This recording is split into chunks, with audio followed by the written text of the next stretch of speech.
Hello everyone and welcome to my UDK tutorial series. In this episode I'm going to be going over the GUI of the Matinee editor in UDK, basically the cinematic editor. The GUI is not incredibly complex, but it's got enough to it that I want to put that in a separate video so I can kind of then have a time to talk about like how to actually start setting up GUIs and it not be incredibly long. I mean, most of my videos are around an hour, 45 minutes or so, but I mean, I want to try to keep them pretty short. So basically, to get to the GUI, you can't just click this because there's basically no Unreal Matinee sequence yet, which is what this is saying. So to actually be able to actually get to editing it, you want to go into Kismet and then right click and do New Matinee. I'm not going to go over the Kismet window right now because that's completely different and it doesn't really have as much to it. But all you have to do from here is just double click this box right here and you'll get this menu window right here. You can then close Kismet and you're good. And you can actually end up closing this window here as well. And then you can just click the little open Unreal Matinee button again, and you can open it right back up. Another thing is if you're working with multiple cinematics, if I make another one, double click this, open this one up, you can't really tell the difference, but if I click this, then you have two to choose from. So that's, you know, in case you're wondering, because it kind of just opens automatically. So if you have separate sequences, it'll automatically have this little window come up if you have more than one, and then you can select the one that you want. And if you delete one, and you're back down to just one sequence again, it'll just open it up on that one sequence. So that's pretty handy. Now, on to actually what this window is. Basically what Unreal Matinee is essentially a cinematic editor slash quote unquote animation, you know, editor. I mean, you can't really do advanced animation stuff, but basically, I mean, you can have this thing open and close doors, do like, you know, open lifts up, you know, change the colors of lights and some stuff like that that doesn't require a lot of in-depth animation, basically just like moving objects and changing properties you can do from this window. And it can do a lot, you know. So it's very, very useful and kind of fun to mess around with. Now, before I get too in-depth with the menu, I want to point out one thing, and that's that this thing right up here. You can see that there's an Unreal Matinee, there's the words there, and then there's like some frame rate and the window size and stuff like that up there, which I do believe updates. No, I guess not. But anyway, what this is we're in a separate mode in the Unreal editor, so I can't really do a lot of stuff in game. Like if I wanted to convert this into a different type of actor or something, which I'll get into whenever I actually start talking about how to mess around with the Unreal Matinee, because you actually have to start doing that, so I'll talk about that more in depth then. But if I wanted to do that here, I can't do it because it's not in the correct editor mode. So you have to make sure that you're not in Unreal Matinee if you want to start messing around with things in the level again. I can move things around and stuff like that, but most of the things I can't really do whilst Unreal Matinee is open. If I close this node, I go back to camera mode, and now I can, you know, do whatever I want to do. So if I open Unreal Matinee up again, notice that there's none of these over here are even selected. So that's one way to tell that you are in Unreal Matinee, if the big words up in the corner aren't enough of information. So do keep that in mind whenever you are working with this, because I was very confused the first couple times of why it was doing that, and then got frustrated and rage quit, and then figured out why, and then I'm like, oh, I'm an idiot, and face palmed. So anyway, the file menu up here in the corner is your basic, you know, import export kind of thing, and the import and exporting is pretty cool because if you use some other program like maybe you know, 3ds Max or Maya or something, and you have like a camera movement that you have set up, not like an animation of a character, but just like a basic camera movement setup, you can actually import that into here, into the Unreal Matinee thing, and have a camera movement set up to use if you wanted to do something like that. I'm not exactly sure how that works. I mean, I don't have 3ds Max or Maya to be able to experiment with actually creating something like that and then importing it in. That's just what I've heard, is that you're able to do that with the import. And you can also export stuff too. So animation, export animation track info. So there you go. That would probably be similar to what you're importing as well. Now edit, undo, redo, delete keys, duplicate, insert space at, your current section, so you can insert like time between two sets of keys, and all that kind of stuff. And you can also configure your keyboard shortcuts, which is something that this program, the Unreal Matinee, has that most of the other stuff in UDK does not. So that's pretty cool. Now, if you did notice, it said keys, and basically Unreal Matinee works off of keyframes. So if you're familiar with a program like Adobe After Effects, or pretty much most movie editing programs work off of keyframes and stuff like that. That's how this works as well. It makes it pretty simple. Just drop a key, drop another key, and you edit the time between. You edit the stuff between it, and then it just kind of changes over time. That's how this works. And so you can do some stuff with some of the keys there. View, obviously, just click on these to do different things. Toggle invert panning if you wanted to invert the direction of the panning. You can toggle the curve editor, which gets rid of that other menu entirely. Not other menu, but other window. Toggle the snap keys, and a lot of these things are actually toggleable up here as well on this this little bar. But just you have this stuff here that you can play around with some of the way stuff looks in here. And window, pretty simple. Properties window down here if you want that, and you can click the little X to get rid of it, or go back up here and decheck it. And of course, again, the Unreal Matinee curve editor. You can just show and hide that right there. And you can actually drag this bar to get the different. And I'll show you what the difference between these two is in a minute. But you can just drag this little bar to show. Drag that down if you want to do that. Next is you can add a key with this button, and you see this, like, dang it, that's going to be annoying if I want to place a lot of keys. But I normally in my tutorials haven't been saying hotkeys, mostly because I can't remember them all. But one hotkey I would recommend using, and I've made sure to memorize this very quickly, is the Enter key. Basically, drops a hotkey. It's like pushing this button. It just drops a hotkey wherever your mouse is. Wherever this line is right here, it would drop a hotkey. And just to show this, I'm going to let's do movement track. And so there, I hit enter, drop the hotkey. Hit enter, drop a hotkey. Enter, drop a hotkey. It's not. I'm sorry. I'm saying hotkey. Keyframe. I don't know why I said hotkey. That's not what I meant to say. Keyframe. And you can also hit delete. You just click on these, select them, hit delete, and you can delete them that way. So those are the two things I would suggest learning: the enter and then delete to delete stuff. Makes it much easier instead of having to go up here and then click here and delete and all that kind of stuff. So there we go. And you can also do Control C, Control V, copy paste. That's pretty standard. Let's see. Curve auto clamped. Now, what that means, and we have linear, curve auto, constant, curve user, curve break, all that good stuff here. That I will talk about in a second. Okay, so I'm going to skip that for now, and I'm going to come back to that. Okay, so just hang on. Now, this right here, the loop and the play, loop section, stop, and rewind is just going to play through your animation and stuff. So obviously that's pretty self-explanatory, and you're not really going to see anything in here. It's just going to be moving, so you'd have to kind of like move this window off to the side to be able to see it. But like all things in Unreal, that came out wrong.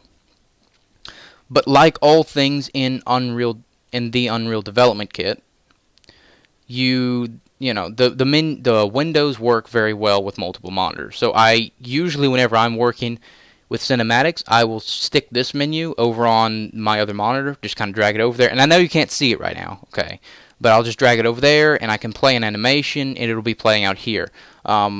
So, just to show that this works, okay, to show that this works, I know that you can't see what I'm doing right now, but I'm just going to demonstrate that this works.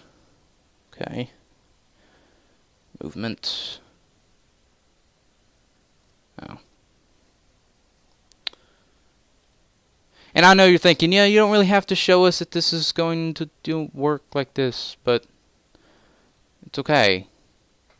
I'm gonna do it anyway. I'll delete that, and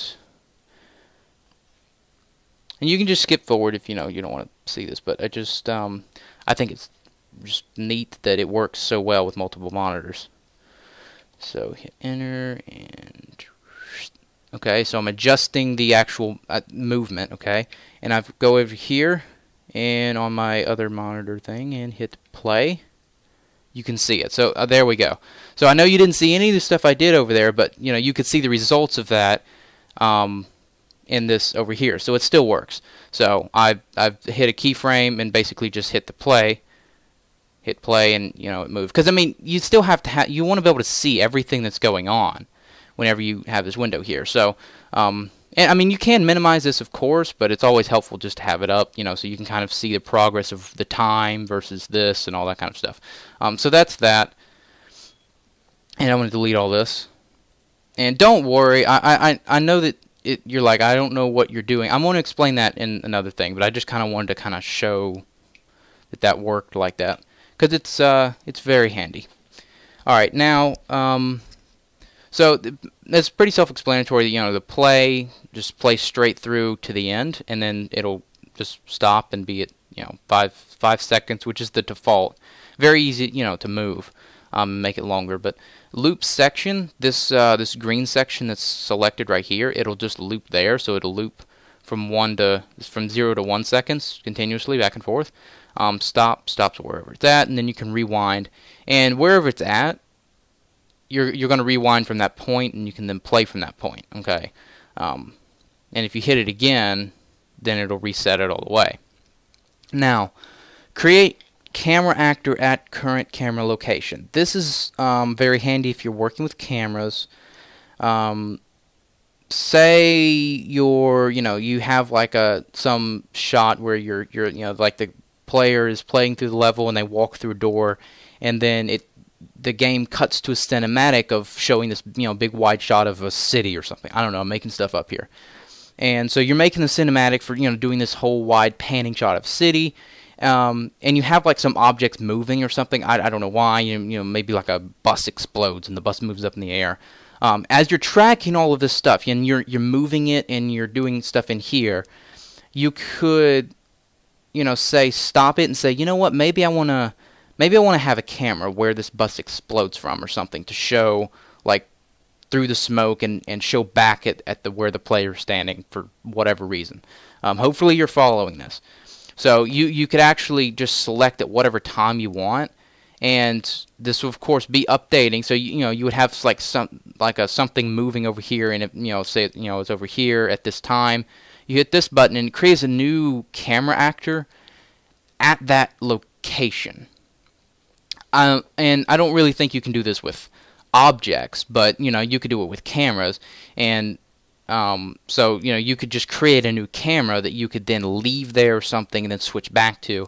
And it's very helpful for if you decide that you need more cameras, instead of having to spawn a new one and then kind of move it into position, you can kind of just use that to kind of put it in position of where all your other cameras are already, and you can just kind of go from there.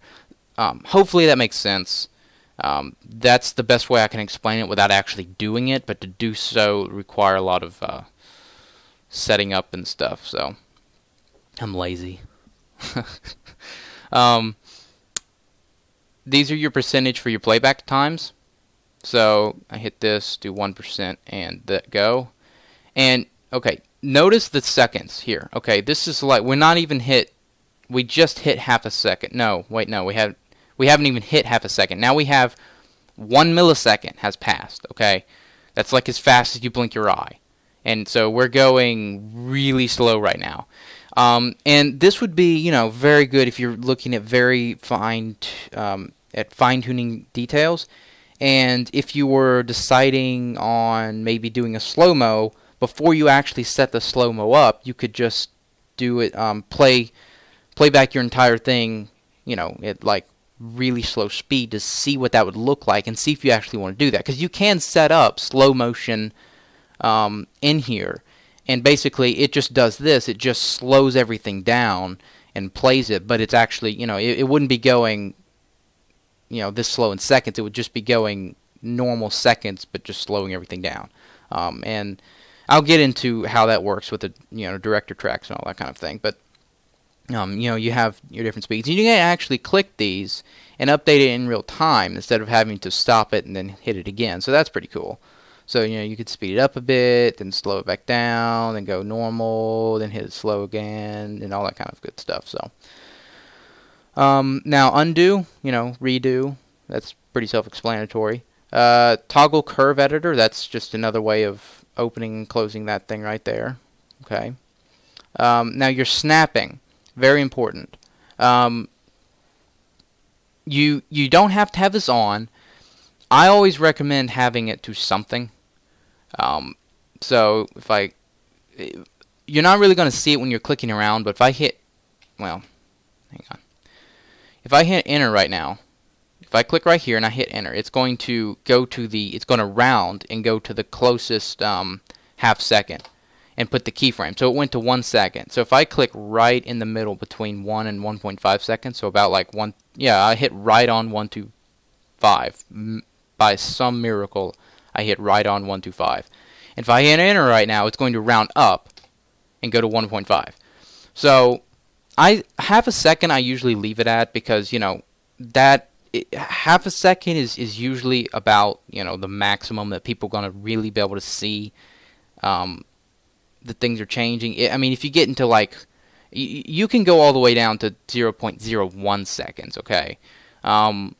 But snapping there is just going to be incredibly annoying, because it's just going to be really, really hard to get exactly, you know, the time that you want.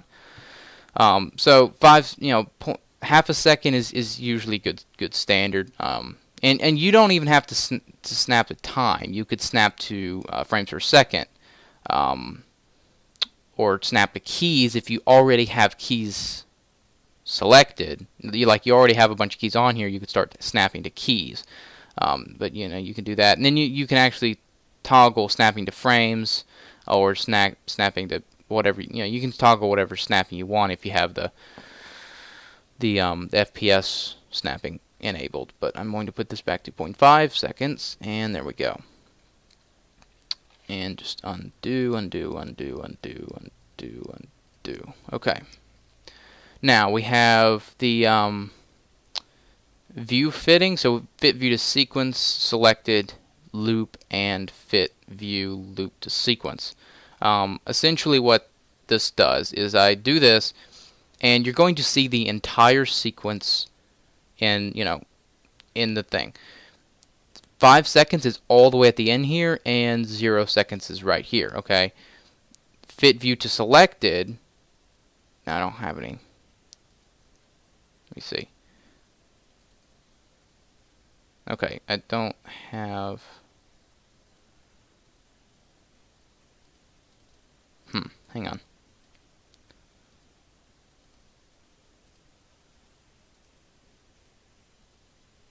Okay, that is not working for some reason. I think that probably has to do with keyframes, but fit view to loop. Okay, basically this is the loop section, and it's going to zoom it in for you because the loop is not very big. So this is going to be exactly the end. It's going to be, you know, right here at the edge here.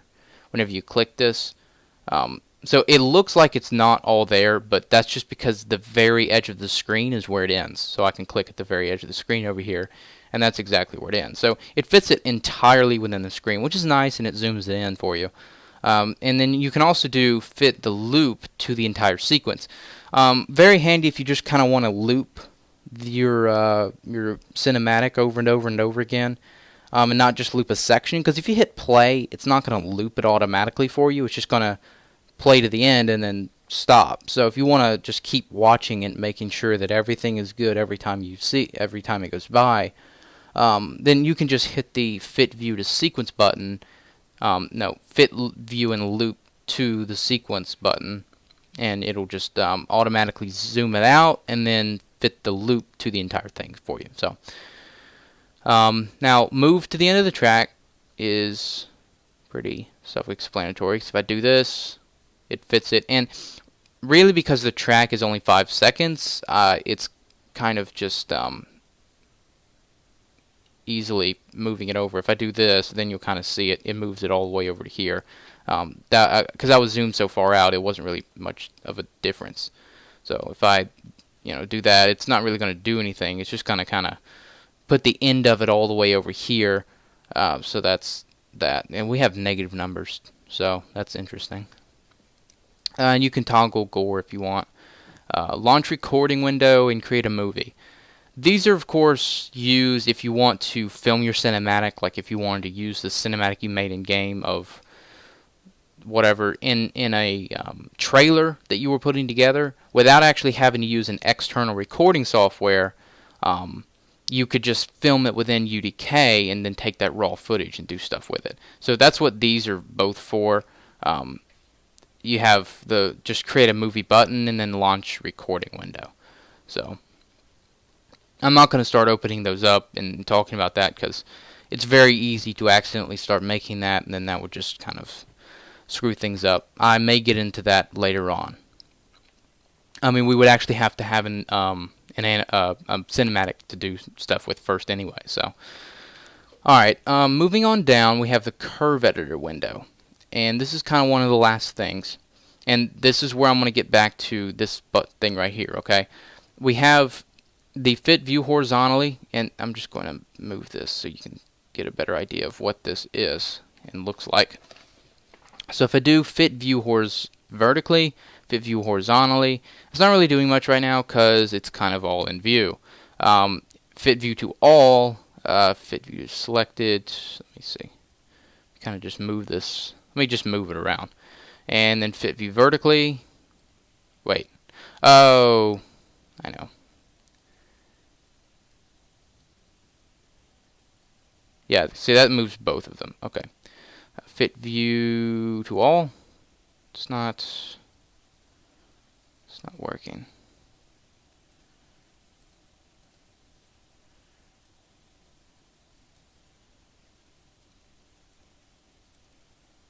Okay. That should be working. That is odd that it is not. 'Cause this is working. See, that's working fine, but this is not down here. Oh, I'm an idiot. That's why, because I'm stupid. I apologize. I do apologize. Okay, what my problem is, because I don't actually have any points. I'm sorry. Okay, I don't use the curve editor very much. Okay, so I've kind of been trying to learn how to do this for the sake of the tutorial. So do bear with me, and I apologize. Alright, so I just threw some keys in there. Now, if I do fit view to all, well, no, I gotta move this thing first real quick, so let's just do that. So if I fit view to, oh, no. So it should be showing the spline.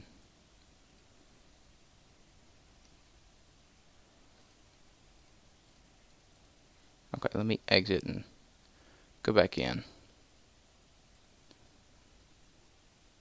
Oh, is this because it's not the right type of object? Is that why? Yeah, that's probably it. Okay, bear with me while I try to fix this. Yes, proceed.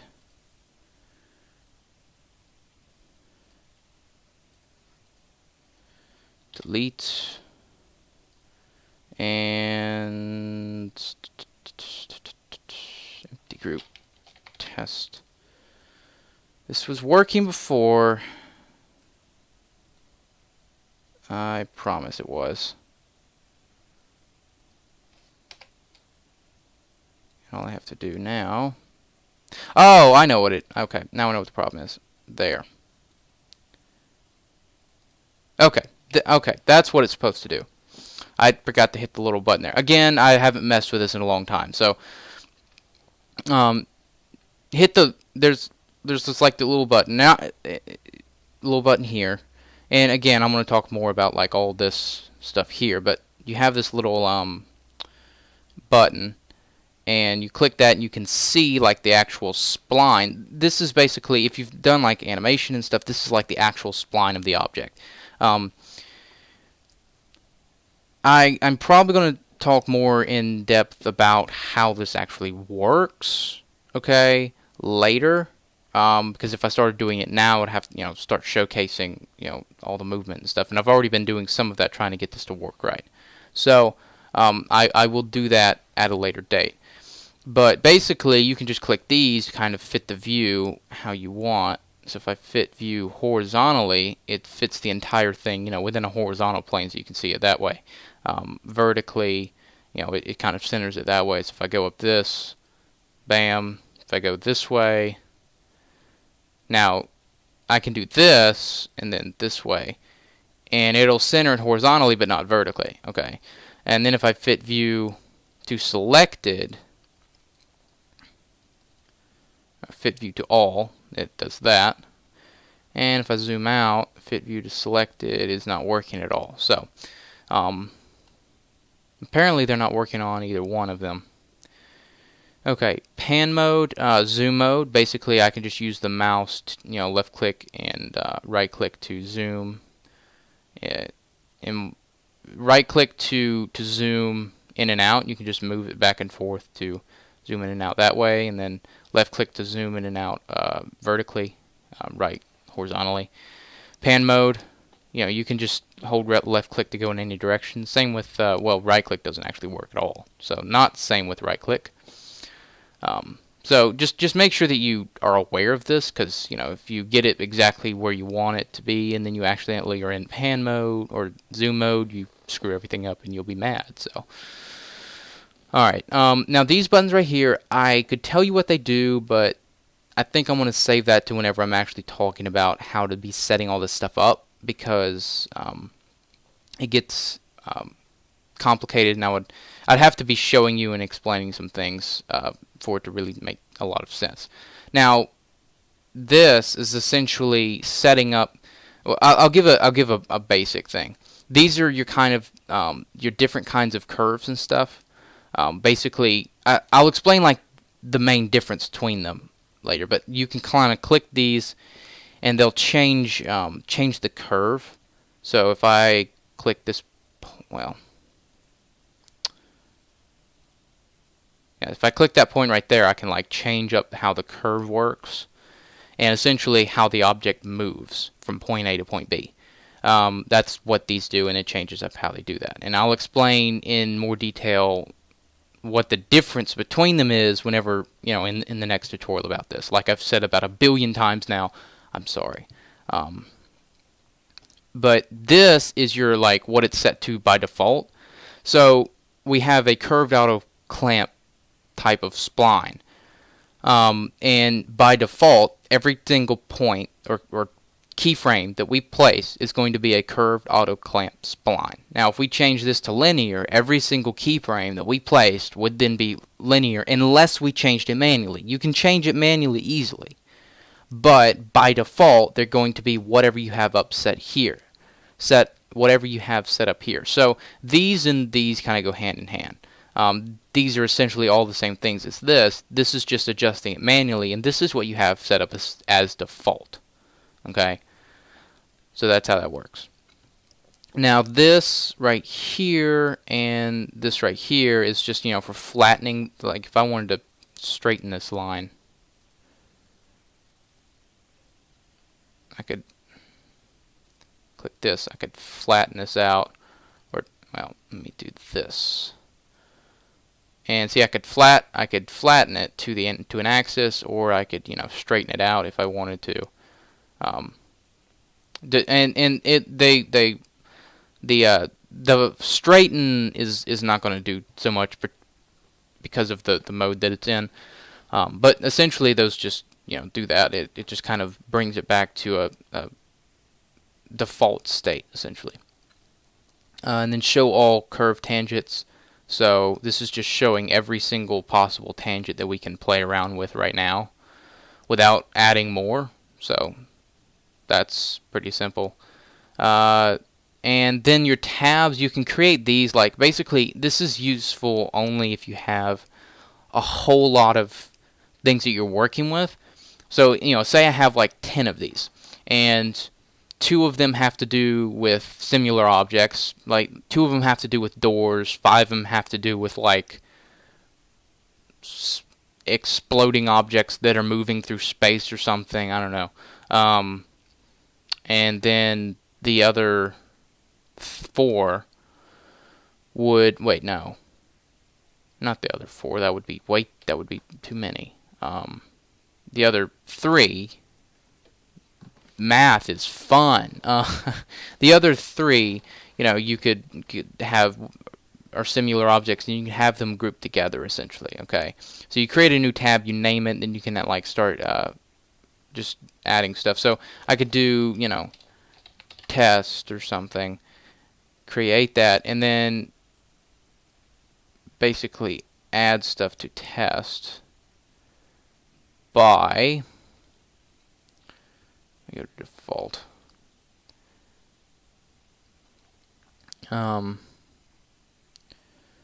Okay, crap, I forgot how to add stuff to the tabs, because I'm a noob.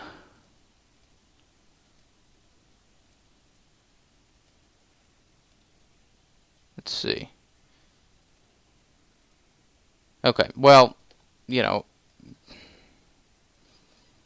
essentially they allow you to split stuff up into tabs, which apparently I have no clue how to actually set them up and make them work like they're supposed to. But anyway, I mean, I don't even see how you would go about adding them to a tab. Okay. I've probably apologized so many things about not knowing how this works, but again, I have not used the curve editor specifically in a long time. And really, that's kind of like a preference thing, because you can use this. Essentially, what I like to do is just add a lot of different keyframes and just adjust like a whole bunch of keyframes. But you could use this to essentially have just 2 keyframes that is really complicated keyframes, that it's not just like a linear motion. It's like an up and down and up and down and up and down, but you only have 2 keyframes. So you could use either this and make like something really complicated, or you could just have a lot of keyframes and edit individual values that way. I prefer just having a lot of keyframes. That's just the way I like doing it, which is why I don't use this very often. Now, for the sake of the next tutorial, I want to be explaining what the different kinds of splines and stuff are, and kind of how to move them around, but I'll also show this as well. Now, essentially, that's it for the curve editor thing. Now, down here, we just basically have different tabs that things will appear under.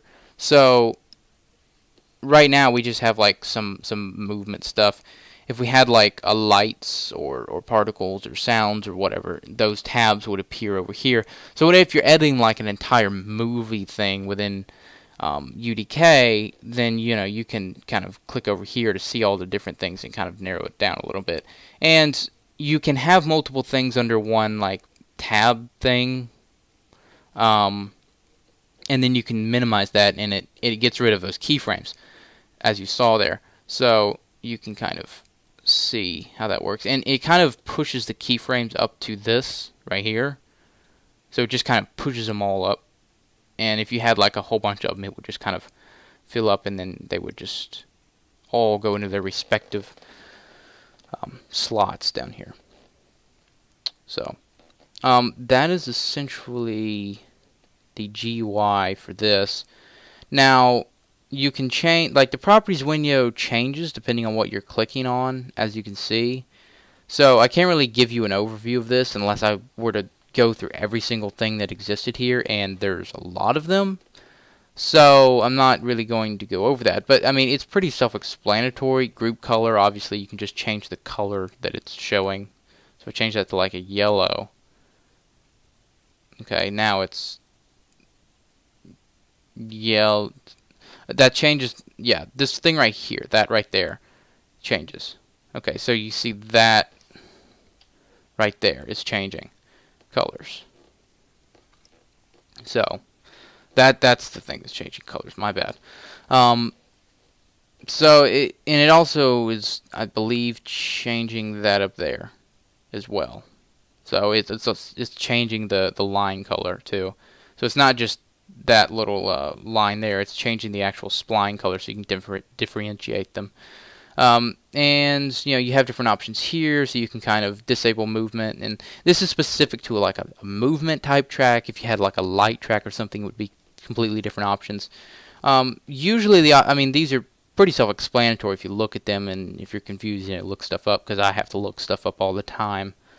Use raw actor TM for relative to initial. I'd look up what that is and figure out how to use that if I wanted, to know. Try, to do something special or something. So that's pretty much my overview of the Unreal Matinee GUI. Hopefully I did an at least adequate job for my not so pro knowledge of UDK.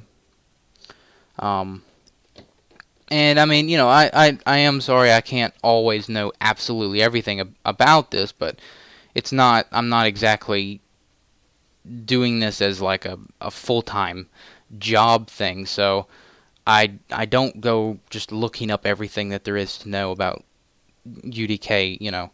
I don't have enough time. I mean, I not that I don't ever look stuff up. I do, but I'm just trying to make excuses, I guess, for the fact that I don't know things. But anyway, hopefully you did enjoy, and any feedback at all is appreciated. If you think, what, it's just, I don't really think that you should have done what you did. I think you really should have known more about what you were talking about. Tell me that, and I'll be like, you know what, okay. I'm glad to know that, you think that, and I'll remake the video and post it up again, and where I don't have, issues, and I'll kind of go through it and make sure everything's fine in that regard, because I want to get some feedback and take it into account. Now, I'm not saying that everything you suggest I'm going to do, but I will at least consider it. So I do want some feedback, and that's always helpful. Any ideas for future episodes, that's appreciated as well. Yeah, see, that's about all I can think of right now. Next episode is actually going to be about how to start actually setting up and doing stuff, which you've probably figured it out by now, at least to do some movement. As many times as I've done it as example on how some of the keyframes options work. So, but I'm going to get into all the other kinds as well, and it's just going to be the basics. And I may make an advanced one later on down the road after I've done other kinds of tutorials. I'm also going to do a Kismet tutorial shortly, because Matinee and Kismet work hand in hand with each other. It's very nifty how it all works and goes together. But so that's what I'm going to be covering the next couple episodes. So thank you for watching, and oh, I completely forgot what I was going to say. Boy.